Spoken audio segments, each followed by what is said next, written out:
Hello friends, सेब education academy पर आपका स्वागत है। आज हम अगला पार्ट पढ़ेंगे गौतम बुद्ध या बौद्ध धर्म के बारे में, जिसका मैंने पार्ट 1 पढ़ चुके हैं। उसमें मैंने गौतम बुद्ध के जीवन परिचय के बारे में देखा, उनके निर्वाण प्राप्ति तक को हमने देखा, उनके उपदेश और कुछ शिक्षाएं जो उन्होंने दी थी उनको हमने पढ़ा। अगर वो वीडियो आपने नहीं देखा हो तो एक बार उस वीडियो को अवश्य देखें, जिससे आपको ये वाला पार्ट अच्छे से समझ में आएगा। तो आज हम उसी के आगे बढ़ते हैं कि जब बौद्ध धर्म के जो संस्थापक थे गौतम बुद्ध, उनको जब निर्वाण की प्राप्ति हो जाती है, अर्थात उनकी जब मृत्यु हो जाती है, तो मृत्यु के बाद उनके जितने अनुयायी हुए हैं और जितने भी शिष्य हुए हैं, उन्होंने किस तरीके से बौद्ध धर्म को बढ़ाया, इसको इसमें पढ़ेंगे। मुख्य रूप से कुछ बौद्ध संगीतियाँ या सभाएँ हुई हैं। उसके बाद कैसे इसका विभाजन होता है हीनयान और महायान में, उसको हम पढ़ेंगे।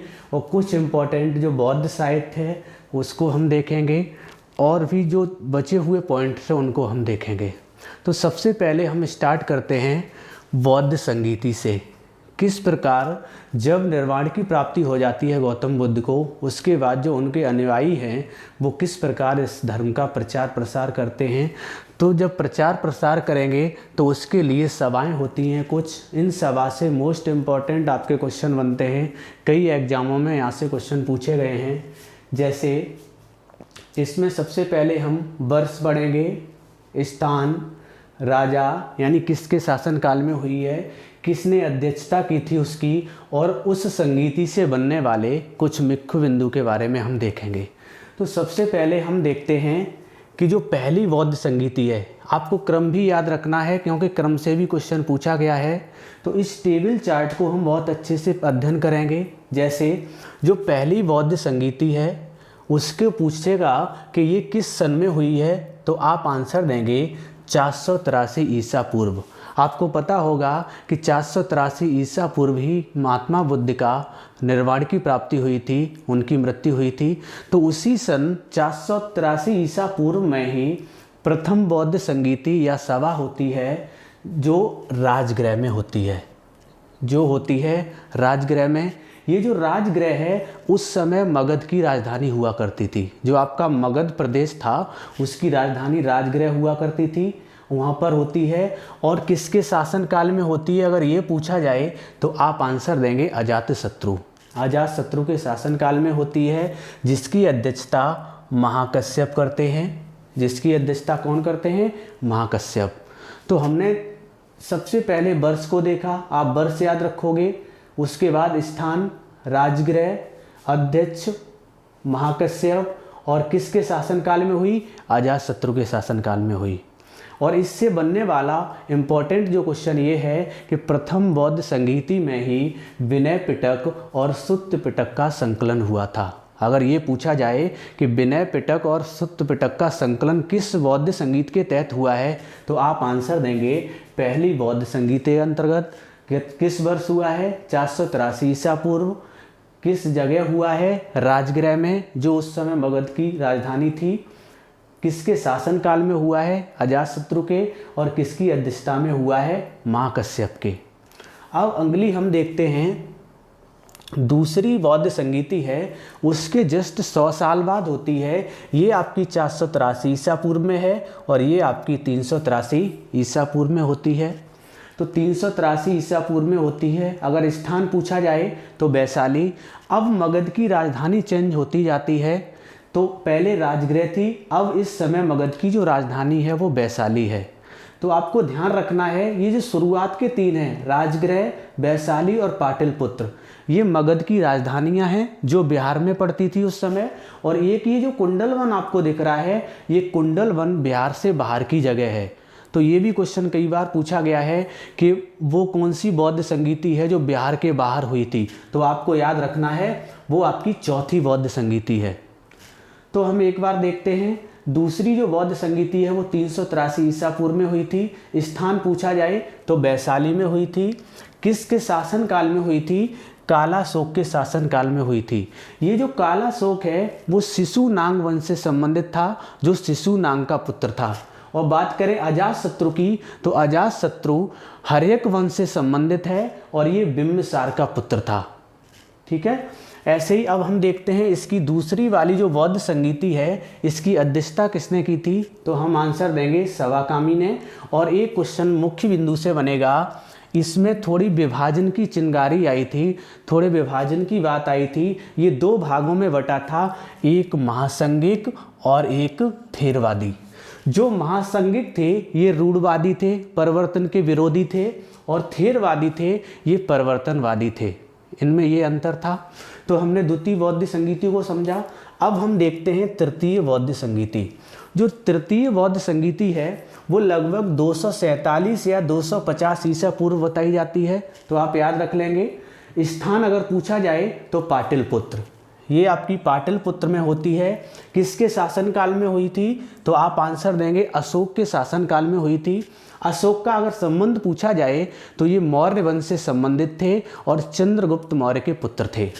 अब बात की जाए कि ये किसकी अध्यक्षता में हुई थी, तो मोगलीपुत्र तिस्स, इनका नाम था मोगलीपुत्र तिस्स। इनकी अध्यक्षता में तृतीय बौद्ध संगीत हुई थी। और इसमें एक मुख्य बिंदु में अगर देखें तो आप याद रखोगे कि जो आपका अभिधम्म पिटक है, इसकी संरचना या इसकी जो रचना हुई थी वो तृतीय बौद्ध संगीत में आई थी, अभिधम्म पिटक की।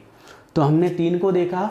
एक बार चौथी बौद्ध संगीति की अगर बात की जाए तो ये आपकी 102 ईस्वी में, अभी तक ईसा पूर्व चल रहा था, अब ईस्वी स्टार्ट हुआ चौथी बौद्ध संगीति से। तो चौथी बौद्ध संगीति 102 ईस्वी या ईस्वी की प्रथम शताब्दी में हुई थी।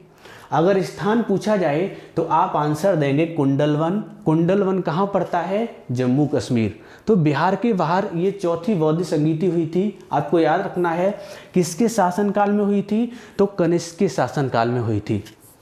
अगर ये पूछा जाए कि किसकी अध्यक्षता में हुई थी तो आप आंसर देंगे वसुमित्र की अध्यक्षता में हुई थी। और इसमें एक उपाध्यक्ष भी बनाए गए थे जिनका नाम था अश्वघोष, जिनका नाम था अश्वघोष।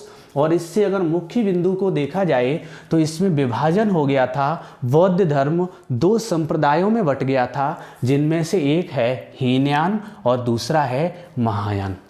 तो हमने एक बार फिर टेबल को रिवाइज करते हैं क्योंकि इम्पॉर्टेंट है ये आप, क्योंकि यहाँ से बहुत ज़्यादा क्वेश्चन पूछे जाते हैं। अभी मैंने इसको पैरेलल रूप में पढ़ा, अब हम इसको परपेंडिकुलर रूप में एक बार याद करते हैं। जैसे पहली, दूसरी, तीसरी, चौथी, ये क्रम हो गया इनका। पहली का वर्ष याद करें तो 483 ईसा पूर्व, उसके 100 साल बाद 383 ईसा पूर्व, उसके बाद 250 ईसा पूर्व, और जो लास्ट हुई है चौथी वो 102 ईस्वी या ईस्वी की प्रथम शताब्दी में। ऐसे ही स्थान याद करें तो पहली का जो स्थान है वो राजगृह है, दूसरी का वैशाली, तीसरी का पाटलिपुत्र, चौथी का कुंडलवन जो जम्मू कश्मीर में पड़ता है। ये 3 जो राजधानियां हैं वो मगध की राजधानियां थी जो बिहार क्षेत्र में आती थी, और ये जम्मू कश्मीर में आता था कुंडलवन। राजाओं की बात करें किसके शासनकाल में हुई हैं, तो पहली हुई है अजातशत्रु के शासनकाल में, जो हर्यक वंश से संबंधित हैं और बिंबिसार के पुत्र थे। दूसरी वाली कालाशोक के शासनकाल में हुई है, जो शिशुनाग वंश से संबंधित था और शिशुनाग का पुत्र था। तीसरी बात करें तो अशोक के शासनकाल में हुई है, अशोक मौर्य वंश से संबंधित थे और ये चंद्रगुप्त मौर्य के पुत्र थे। बात करें कनिष्क की तो ये चौथे नंबर की जो बौद्ध संगीति हुई है वो कनिष्क के शासनकाल में हुई है। ऐसे ही हम अध्यक्षों को देखें तो पहली के जो अध्यक्ष थे वो महाकश्यप थे। महाकश्यप को आप ऐसे भी याद रखते हैं, महा का मतलब महान। तो पहला जो काम हुआ है, पहली बौद्ध संगीति हुई है वो किसके काल में हुई है, महाकश्यप के काल में। ऐसे ही दूसरी के सवाकामी, तीसरी के मोगलीपुत्र तिस्स और चौथों के वसुमित्र अध्यक्ष थे और अश्वघोष उपाध्यक्ष थे। ऐसे ही मैंने कुछ मुख्य बिंदुओं में देखा, जैसे विनय पटक और सुत्त पटक का जो संकलन हुआ है वो पहली बौद्ध संगीति में हुआ है। दूसरी में थोड़ा हल्का सा विभाजन हुआ था, जिसमें एक महासंगिक कहलाए, दूसरे थेरवादी कहलाए। उसके बाद तीसरी की बात की जाए तो तीसरी से एक मुख्य बिंदु निकला कि अभिधम्म पिटक का संकलन हुआ इसमें। और लास्ट वाला इम्पॉर्टेंट है, यहाँ से पूछा जाएगा कि जो आपका बौद्ध धर्म है इसका विभाजन हीनयान और महायान में किस बौद्धी संगीत के तहत हुआ, तो आप आंसर देंगे चौथी बौद्धी संगीत के तहत। तो यहाँ तक मैंने देखा। अब हम देखते हैं कि जो हीनयान और महायान, इन दो संप्रदायों में जो बौद्ध धर्म बट गया, तो सबसे पहले तो हम देखते हैं कि हीनयान और महायान में अंतर क्या है, इसको समझा जाए। तो अगर बात करें तो हीनयान थे, या जो हीनयान संप्रदाय से लोग जो संबंधित थे, वो रूढ़वादी या परिवर्तन के विरोधी थे। ये जो लोग थे वो जो गौतम बुद्ध बता गए थे, जो नियम या जितने भी उपदेश दे गए थे, उन्हीं को मानते थे। ये परिवर्तनवादी नहीं थे, ये जो वो बता गए थे उसी को मानने वाले लोग थे। अगर देखा जाए महायान, वो जस्ट इसके अपोजिट थे, वो परिवर्तन के समर्थक थे। वो ये चाहता थे कि अगर समय का जो परिवर्तन हो रहा है उसके अनुसार उनकी जो बताई गई चीज़ें हैं उन्हीं में थोड़ा बहुत परिवर्तन भी किया जाए। तो ये परिवर्तन के समर्थक थे, जबकि हीनयान वाले रूढ़वादी या परिवर्तन विरोधी थे। पहला अंतर हो गया। दूसरा अंतर देखा जाए तो ये जो हीनयान वाले थे बुद्ध को महापुरुष मानते थे, बुद्ध को महापुरुष मानते थे, लेकिन उनको देवता नहीं मानते थे। ये आपको याद रखना है, वो लोग देवता नहीं मानते थे, सिर्फ उनको एक महापुरुष मानते थे। जबकि महायान संप्रदाय के जो लोग थे वो बुद्ध को एक देवता या अवतार मानते थे, इनको एक देवता या अवतार मानते थे। हीनयान में देखा जाए तो हीनयान वाले लोग चूंकि उनको महापुरुष या देवता नहीं महापुरुष मानते थे लेकिन देवता नहीं मानते थे, इस कारण ये मूर्ति पूजा के विरोधी थे। जो हीनयान वाले लोग थे वो मूर्ति पूजा के विरोधी थे, जबकि महायान के जो लोग थे वो मूर्ति पूजा में विश्वास करते थे, क्योंकि ये उनको देवता या अवतार मानते थे। बात की जाए हीनयान में, तो जो अगला पॉइंट है, तो इनका जो साहित्य था वो पाली भाषा में था। अधिकतर जो हीनयान वालों का जो साहित्य था वो पाली भाषा में था, जबकि महायान के जो संप्रदाय के लोग थे उनका जो साहित्य है वो संस्कृत भाषा में था।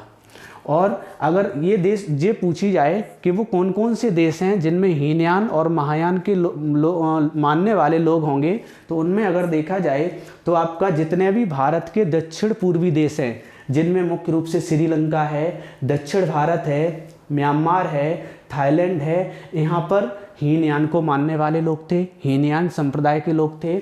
बात करें महायान संप्रदाय के लोगों की, तो वो आपका उत्तर भारत का हिस्सा और उत्तर भारत में या उत्तर पश्चिम का जो जितना भी क्षेत्र आता है वो सब महायान से संबंधित था, जिनमें मुख्य रूप से उत्तर भारत, चीन, नेपाल, तिब्बत आदि ये देश आते थे। तो मैंने यहाँ पर हीनयान और महायान में अंतर को देखा। उसके बाद हम देखते हैं कुछ बौद्ध साहित्य के बारे में। बौद्ध साहित्य से भी बहुत सारे क्वेश्चन आते हैं। अब हम बौद्ध साहित्य के बारे में देखेंगे, क्योंकि यहाँ से भी बहुत ज़्यादा क्वेश्चन बनते हैं आपके एग्जाम में। जैसे पहला क्वेश्चन बनेगा कि आपके जो बौद्ध साहित्य हैं वो किस भाषा में लिखे गए थे, तो आप आंसर देंगे पाली भाषा में। अगर ये पूछा जाए कि सबसे प्राचीन ग्रंथ कौन है, बौद्ध साहित्य में सबसे प्राचीन ग्रंथ कौन है, तो आप आंसर देंगे त्रिपिटक। आपका सबसे प्राचीन ग्रंथ है वो त्रिपिटक है। त्रिपिटक में 3 ग्रंथ आते हैं, एक आपका सुत्त पिटक, विनय पिटक और अभिधम्म पिटक। अब यहाँ से ये क्वेश्चन पूछे जाएंगे कि ये जो तीनों पिटक हैं वो किससे संबंधित हैं, क्या क्या इनमें लिखा गया है। अगर देखा जाए सुत्त पिटक में, तो ये बुद्ध के उपदेश इसमें लिखे गए हैं, जो गौतम बुद्ध ने अपने उपदेश दिए थे उनको सुत्त पिटक में लिखा गया है। और जो संघ के नियम थे, चूंकि इसमें एक संघ बनाया जाता था, तो संघ के नियमों के लिए एक आपका विनय पिटक लिखा गया, उसमें संघ के नियम लिखे गए हैं अधिकतर। और बात करें दार्शनिक विचारों की, बुद्ध ने अपने जो दार्शनिक विचार बताए थे उसका जो वर्णन किया गया है वो अभिधम्म पिटक में किया गया है। तो इस प्रकार से हमने त्रिपिटकों को देखा। अब हम आगे देखते हैं, एक क्वेश्चन और बनेगा, जातक कथा से क्वेश्चन बनता है कि जो जातक कथा है वो किससे संबंधित है। तो जातक कथा है वो बुद्ध के पुनर्जन्म की कथा से संबंधित है। बुद्ध के पुनर्जन्म की जो कहानियों का वर्णन किया गया है वो जातक कथा में किया गया है। और इन्हीं की जो घटनाओं का वर्णन है वो अजंता की गुफाओं में जो गांधार कला में जो शैली में इनकी मूर्तियां आई हैं वो इसी कथा से आई हैं, जातक कथा से। ऐसे ही एक क्वेश्चन और बनेगा कि जो बुद्ध चरित ग्रंथ है जिसको बौद्धों का रामायण कहा जाता है, इसको किसने लिखा, तो आपको आंसर देना होगा अश्वघोष। ये मोस्ट इंपॉर्टेंट क्वेश्चन है, कई बार एग्जाम में आ चुका है कि जो बुद्ध चरित है इसकी रचना किसने की, तो आप आंसर दोगे अश्वघोष ने। इसी बुद्ध चरित को बौद्धों का रामायण कहा जाता है। अब आगे देखते हैं मिलिंद पन्हो, एक और है मिलिंद पन्हो। इसकी रचना किसने की? तो आप आंसर देंगे नागसेन ने।